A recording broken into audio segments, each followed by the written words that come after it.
What's up, guys, and welcome back to the Realistic Room over Ipswich. This is episode number 5, and as you can see there, Erling Haaland, the Norwegian, winning the 2024 Ballon d'Or. And it's no surprise, really. I mean, this guy is an absolute machine. I think he's got, 100 goals now for City in like 106 games. Crazy, crazy stuff. Well worthy of that trophy. Well, looking at the table here, you'll see us in 18th place after 10 games. A pretty disappointing episode 4. We played 3 of the sides that are in the bottom half with us, and we failed to win any of them. We drew the first 2 and lost the last one. We also got dumped out of the cup as well, so it was a pretty rough episode all round. In today's episode, the fixtures won't get any easier. This is life in the top flight. You'll see us take on Tottenham, Man United, Nottingham Forest, and Crystal Palace at home. But first, a bit of business to sort out. Cameron Burgess, we had a bid here from Rennes, from French side Rennes, for the centre-back. We are looking to sell him, but as you know, this is a realistic career mode series, and I will only sell him to a realistic destination, and that is not a realistic destination. And speaking of the realism, you guys are really loving the struggle, basically. You guys are saying that, look, the struggle is real because Ipswich shouldn't be challenging for top four. They shouldn't be challenging for, European places. We should be in a scrap for relegation. We should be battling for every point, every win. And that is exactly where we are right now. 10 games in, we've only won 1. We're in the bottom 3. But that's exactly where it should be, right? Because most of the time, right, a newly promoted side are one of the favourites to go down. If you've just gone back-to-back promotions, I mean, everything is against us this season that, everyone's saying that we'll go down. I welcome that challenge, by the way. But yeah, I'm just like you guys. I'm enjoying the challenge as well. So yeah, keep the comments coming because I absolutely love reading them and interacting with them. As we reject the international offer from Norway, chance to manage the Ballon d'Or winner Erling Haaland, but our focus is solely on Ipswich. Well, heading in to the first game of the episode, you would have seen there that we actually changed our style of play just slightly. I mentioned it in the last couple episodes. I'm not seeing too much from our wingers, Hutchinson and Clark. So what we're going to do is we're going to go from a 4-2-3-1 wide to a 4-2-3-1 narrow, and basically make Clark and Hutchinson come inside and be presence inside the play, because I'm not seeing too much from them out wide. Plus, down the left-hand side, Leif Davis, kind of is that threat down the left anyway. So he offers that attacking option down the left. So we've just made a slight tweak. Let's see if we can see any changes in today's episode, any impact from those two players. We're going into the first game of the episode. It's a tough one. It's Tottenham, who are sixth right now, 6 wins and 4 defeats. So they're kind of an all-or-nothing team, right? No draws. And it's nice to see Tottenham finding form in real life. As a Spurs fan myself, it feels, long overdue. And, you never get your hopes up too high because it normally ends in crushing disappointment, to be bluntly. But it's nice to see that Tottenham are finding form. I think it's 4 wins in all competitions in a row. And a player that has scored in every one of those 4 games is Brennan Johnson. And I'm absolutely loving that he's finding form right now. He's received so much hate and abuse online. And from his own fans, from any fans is not acceptable. But from your own fans, it's just not the one, man. And you can see that it's affected him. He's deleted all of his social media accounts. And even when he scored the first of those 4, I think it was Coventry away in the Cup, he looked embarrassed to celebrate in front of his own fans. And that's not how it should be, right? So Brennan Johnson, love that he's finding form right now. Tottenham finding form right now. But I'm not going to take it easy on my side here as I manage Ipswich. We are here for 3 points. And after a decent start from Tottenham, we kind of grew into this game. And Jack Clark, the former Tottenham player, obviously had signed from Leeds. And then it didn't really work out in the couple of years he had at Tottenham, so he moved on to Sunderland. He had a nice shot from the edge of the box, also delivered a couple of corners, as Basuma is booked here for a foul on Jack Clark, and Delap and Davis almost linking up, and Jack Clark will now swing in this corner just before half-time. Vicario comes but doesn't get there, and Jacob Greaves grabs his first goal in pink, as he is now officially a tractor boy, goes and celebrates with those away fans, and Ipswich have a shock lead here in North London, and the Tottenham Hotspur Stadium is stunned, but for a few thousand travelling fans over in the corner. Vicario, the Italian, we talk about we want a realistic career mode. How realistic is this? Vicario in the spotlight in real life recently for his indecisiveness on set pieces. He flaps around. He doesn't give his teammates confidence when it comes to defending set pieces. There's been a spotlight on the Italian recently, and it shows there as well. He comes for the corner, but then kind of gets stuck in two minds, doesn't make a decision, gets caught in both. And Jacob Greaves, I think he's 6'4", our centre back. He leaps ahead of his man and heads home to give Ipswich a 1-0 lead. We're going into the second half. Not much was going on. Muric made a couple of good saves, including one on Wilson Odebear. Those two were teammates of Birmingham last season, so maybe that gave Muric a bit of a clue of where Odebear would have gone. And in the second half, Hutchinson picked up a little injury, so we subbed him off, but we would see this one out. What a victory for Ipswich. Our best performance today, our biggest result to date. Just our second win of the season. Second clean sheet of the season. Jacob Greaves picking up man of the match, goal, clean sheet, perfect performance from him. And I'll say, I made the tweaks, the slight adjustments to the formation, and it seemed to work out. I didn't see too much from Hutchinson, but I saw a lot more of Jack Clark, and that was important to me. So that victory takes us only up to 17th place because, wow, look at some of the results there. Brighton beating Man City at home. They still remain in the relegation zone, but that's a big result for them. Forest won as well. Southampton and Brentford both win as well. So big results down the bottom of the table. That 3 points was actually huge for us, and it's nice to see us getting back to winning ways as we see Amari Hutchinson's injury. Let's hope it's not a bad one. No, it's not. Thank God. Just a bruised shoulder for Amari. 5-dayer. He should actually be back for in time for the Man United game. Jack Clark comes to us and says, "Look, boss, I know you've just slightly tweaked my position. I don't care what people are saying. I will play for the badge for the team in any position." As you see, Jack and Jacob in the team of the week. I really like the team of the week feature. It's something that I'm actually a big fan of. I like these little tweaks that the EA add into the game, and that is one of them. Big fan of that indeed. And I want to get your guys' opinion as we see here. A clash of two sides in the chase to the top of the table. EA, what are you on about? I mean, we're talking about new game modes they've added, and I like the social media aspect of being in the game right now, but we're 18th, guys. We're not challenging at the top of the table, so you need to get your facts straight. But yeah, I want to get your guys' opinion on the game as a whole. Obviously it's been out on full release to everyone for a couple of days now. If you got the ultimate, the pre-order edition like I did, you've been playing this game for like about 10 days now. What are your thoughts on the game so far? Are you enjoying it? What new features are you enjoying? What do you want to see added? Another well, I guess re-added feature that I'm liking that is a nice little touch is the pre-match lineups. They didn't have it in FC23. They didn't have it in FC24. They've got it in FC25, and I'm really happy to see that. So it's just those little touches which I'm really enjoying, and I'm really enjoying career mode as a whole as well. It's a challenge. It's tough. The game feels slower, which is good because I don't want it to be arcadey and end to end like a basketball game. I want it to be tense and tight, and every kind of shot and goal matters. As not sure, I'm not sure what Calvin Phillips was doing there. But yeah, I'm quite happy with how the game is going so far. Let me know in the comments how you are finding the game. As we head into the second game of the episode, it would be Eric Ten Hag's Man United visiting Portman Road, yet to win here in front of our fans. Well, let's see if we can turn that around. Unfortunately, we would go off to a bad start. Joshua Zirkzee, the Dutch international, receiving a gift. Leif Davis passing the ball straight to the Dutch forward, and he would punish us, Zirkzee, with the goal. Leif Davis, man, I mean, this guy just can't stop assisting at one end or the other. Well, he would make up for his mistake there, setting up his good pal Liam Delap. It's those two again. I swear they're the Mullen and Mendy reincarnation. They are the Mullen and Mendy of FC25. Delap and Davis, D&D we'll call them, as they combine to bring us level at one apiece 6 minutes after going 1-0 down. And then Davis would be stepping over a free kick here. Can he add to his assist? Ooh, Onana with a smart save there. I thought that might have been in for a second. I thought we were going to score our first goal of FC25.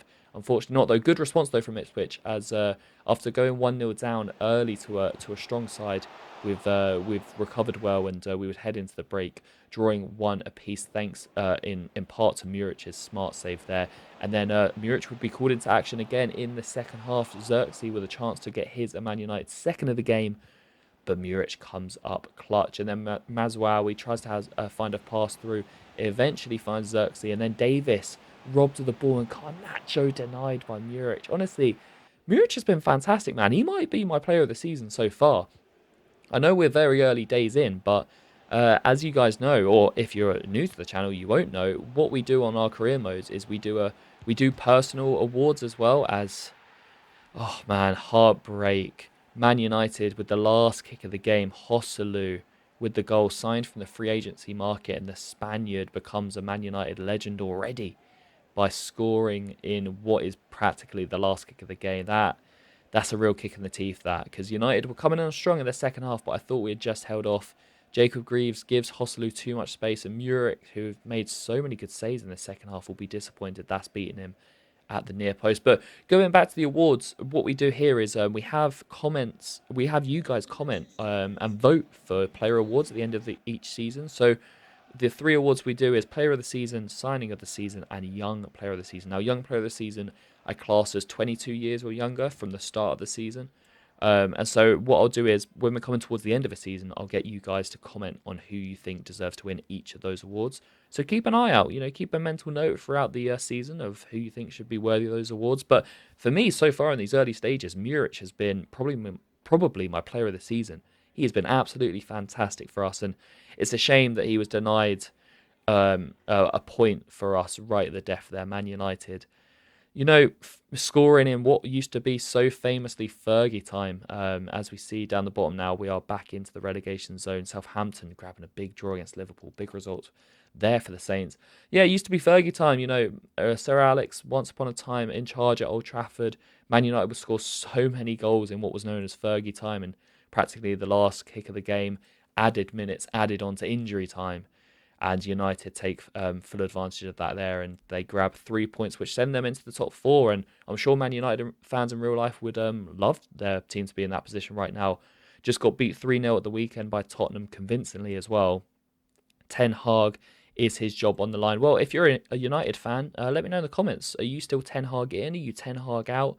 Even if you're not a United fan, do you think Man United should get rid of the Dutchman, or do you think they should stick with him? Well, we got our scout reports from Egypt and Kosovo, looking through the Egyptian scout from Patrick Douglas. A lot of Ibrahims, we've touched on this. Hopefully EA kind of fix this and give some more name variations to nations.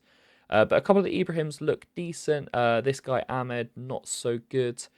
It's tough. I feel like we're struggling to find gems. I felt like they were more common in FC24, and I like that. I don't want us to sign a world-class player every season. I want it to be a struggle, and when you do find one, it's more of a a celebration, because it's taken 6 months, 9 months to find that gem, maybe a couple years. As we go through some of the Egyptian players here, not really liking the cut of their jib. Tamer Ahmed, just the potentials, as you can see on the right there, just not looking that great. I mean, this guy's overall is stinking. I know he's only 14, but yeah, we're not about that. So we'll probably continue to scout these 3 Ibrahims for now, and then on to the Kosovo scouting report. Of course, scouting Kosovo because of Muric, our goalkeeper, and because you guys commented that I should scout Kosovo.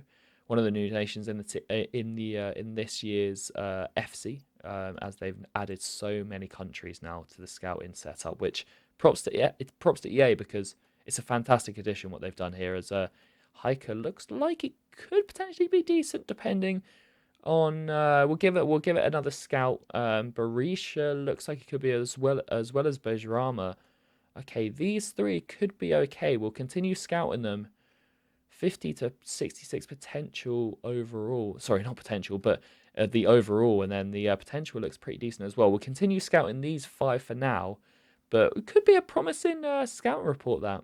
What I might do as well is, as we see the team of the week here, Jack Clark once again involved in the team of the week. What I might do is, because now we've got 4 players in the youth academy, we don't have a goalkeeper there, and I want to play in the youth tournaments. So I might change my Kosovo scouting system and to look for a goalkeeper, because I want to play in that youth tournament. And it would be quite cool to bring in another Kosovo goalkeeper, because we've got Muric. So now that we've got some players in there, maybe I'll give it another month or so. We might start scouting goalkeepers in Kosovo, as we see finally a realistic bid for Cameron Burgess. And I really like this one, actually. Rangers coming in for him, the Glaswegian side. And, Cameron Burgess actually played in Scotland before and played for the Scotland under-18s and 19s before changing his nationality to Australian. So I feel like this is a very realistic move for him. We agree on a £2.2 million fee for the centre-back, and he'll be heading to Scotland in January.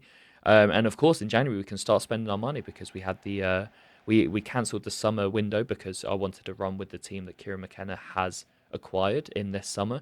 But from January, we can start spending our money, and there are a couple of positions already that I'm looking at.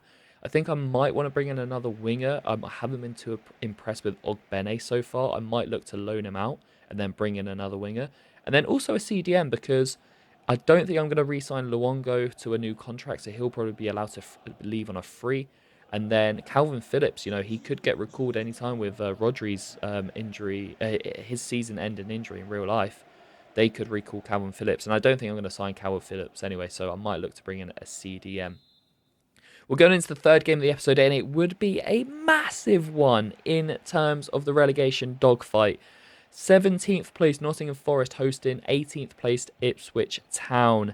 Same records, 2 wins, 3 draws, 7 defeats, separated only by goal difference. But Forest have won 2 of their last 4.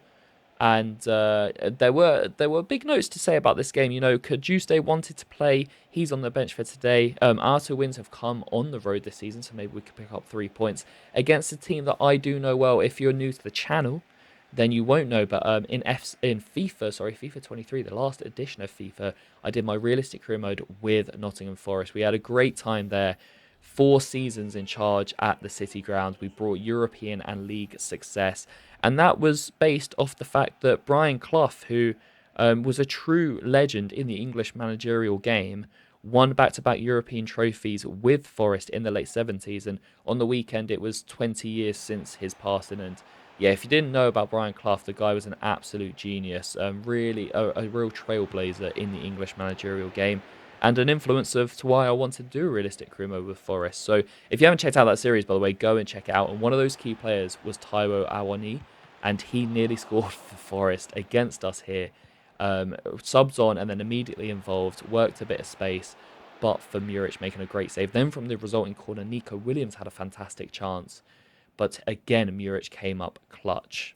It was a game of few chances, a game that neither team really wanted to lose. But with the last attack of the game, Leif Davis down the left-hand side, a bit of space, finds Sammy Szmodics. Can we do to Forest what Man United did to us in the last game and score with the last kick of the game? Davis to Szmodics! Oh, I thought that was it.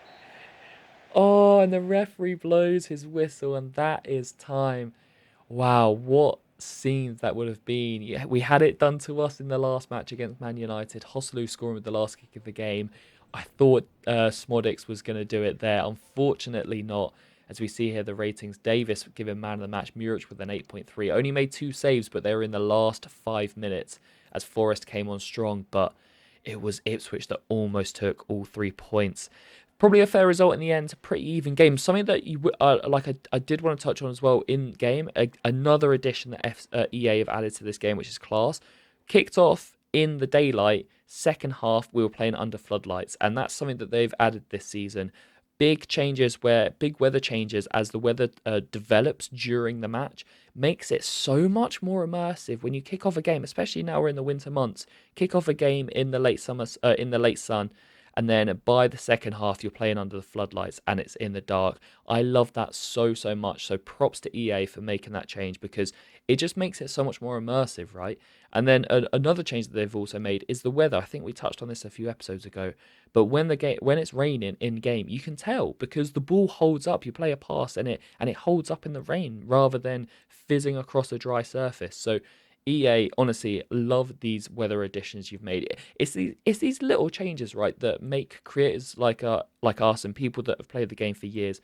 We love these little changes because they just add to the immersion, right? They add to the immersion and they make it so cool. So big props to EA for that. We come away from the City Ground with a point and another clean sheet for Muric, which is cool to see. But teams at the bottom are starting to pick up points as well. I think 6 of the bottom 8 all played each other, including us and Forest, and they all drew. So everyone picking up points right now. 8 of our 10 points have actually come on the road. So usually it's the other way around, where your home is the fortress. We're not seeing that at Portman Road just yet. As we get the English scouting report from Aidan Cole, you'll see at the bottom there a 13-year-old. I think that's the first time we've had a 13-year-old scouted. I really like this feature.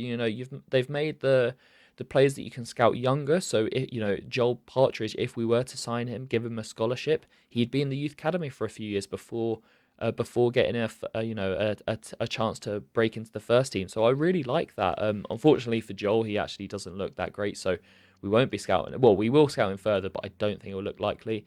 And then a few of the players we actually did give scholarships to: Callum Butler, a 60 rated right back, decent potential, looks like he could be okay. Ellis Pryor looks like a decent player to me, 58 rated, but a higher potential in a CDM role right now. 6'2", left-footed player, looks like he could actually be a really good CDM. And then Louis May. Now this one's an interesting one. He has a really decent potential, but his overall is quite low. Now sometimes I think this is because they are potentially in the wrong position. The game has him down as a striker, so I'm going to convert him to a right mid because I think that suits his stats more. As we see Leaf Davis and Muric both in the team of the week. Love to see it. But yeah, sometimes you'll get a player that has a really low potential, really low overall, but a high potential. And that is because they're in the wrong position. I remember having it in with Wrexham last season. One of our players that we scouted, their potential was so high, but the overall was so low. And it's because they had him down as a striker when his stats did not suit a striker at all. And we converted him to a CDM and he shot up. So hopefully we'll see that as well with Louis. We'll see his rating go up once he changes position. Well, heading into the fourth and final game of the episode, and it is Crystal Palace at Portman Road. You would have seen a few players wanting some minutes. Kajuse wanting minutes. Ogbene wanting a chance to start as well. And because this is our first league game of a midweek league game of the season, we did have to make changes, 4 of them in total. In come Wolfenden at the back, Kajuse in the middle, Ogbene on the wing, and Chaplin up top. As I said, big games for Kajuse and Ogbene. Not seeing much from either of them to warrant, Kajuse to warrant, potentially making the loan permanent. And Ogbene, I haven't seen anything from him at all so far. As we've mentioned, I might look to loan him out if he continues to be poor. As for Palace, they are 11th right now. 4 wins, 4 draws, 5 defeats. So a decent start for the London side, but they are winless in their last 3. In real life, they're 3rd from bottom and winless in their first 6. So Oliver Glasner's side having mixed fortunes in real life to in our game. We're heading into this one. Eze and Mateta on the bench for Palace. A big boost for us potentially. And Kajuse, well, we wanted him to make an impact. My word, he almost made the biggest impact of all. Absolutely rifled a half volley from the edge of the box, and it crashes off the bar. And then going into injury time, well, there wasn't much to see in this game, but Palace would steal all 3 points. It's deja vu, man. It's Groundhog Day. It's Man United all over again. Twice in the same episode at home, we have had a point snatched away from us with the last kick of the game. I mean, to be fair to him, it's a really well taken goal from Franca.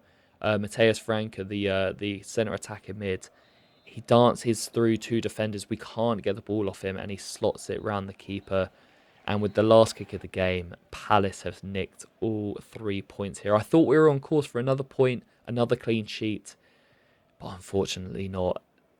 Hey, look, this is a tough game, right? Football's a cruel mistress, and we have been, not robbed, because this is where we want to be at the top, in the top flight. We want to be playing the best of the best, and if you don't shut up shop or take your chances, you will be punished. And that's happened to us twice in this episode. And rather than coming away from this episode with 6 points, a win and 3 draws, we've come away with it with a win, a draw, and 2 defeats, unfortunately. And rather than being outside the relegation zone, we are second bottom on 10 points. It's a real shame. But it's these are humbling games, because this is what life in the Premier League is like, especially for a side who are on the back of back-to-back promotions like Ipswich. Well, we're still looking not too bad after 14 games, 2 wins, 4 draws, 8 defeats, just 8 goals scored, which might be a concern. That might have to be something we address in the transfer market. But for now, I'm still relatively happy with how we're doing, right? We picked up our second win of the season, a big 3 points at Tottenham. Let's hope we can build on that in the coming episodes. Well, that'll be it for today's episode, guys. Episode 5. I hope you're enjoying the series as much as I am. Drop a like on the video if you haven't already, and sub to the channel. Make sure you sub to the channel because we're on our road to 1,000 subs. And I think about half of you aren't subbed. So hit that sub button and become a member of the community. I'll see you in episode 6, guys, very soon.